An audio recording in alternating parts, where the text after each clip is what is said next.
Hello and welcome to Adrichan AdTech, your ultimate guide to mastering the world of digital marketing. Today, we're diving into the fundamentals with a beginner-friendly guide to digital marketing. Whether you're a small business owner, a freelancer, or just curious about how digital marketing works, this video is for you. Let's get started. Section 1. Introduction to digital marketing. Digital marketing refers to any form of marketing that exists online. It involves promoting products or services using digital channels such as search engines, social media platforms, email, websites, and mobile apps. Simply put, it's how businesses connect with their audiences in the digital world. Unlike traditional marketing methods like TV, radio, and print, digital marketing is highly measurable, cost-effective, and scalable. But what exactly does it entail? Let's break it down.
To their audience. Section 3. Why is digital marketing important? Now, you might be wondering, why is digital marketing so important? Let me explain with a few key reasons.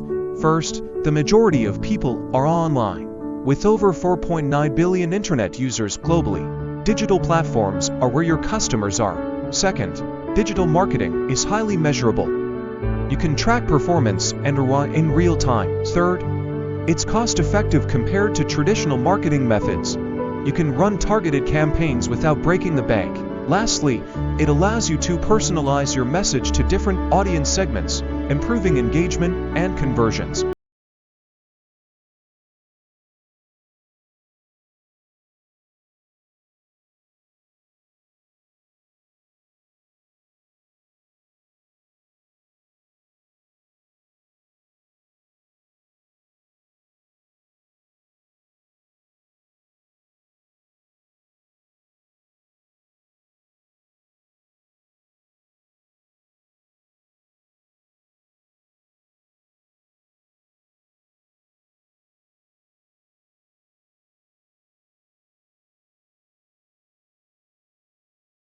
Next video.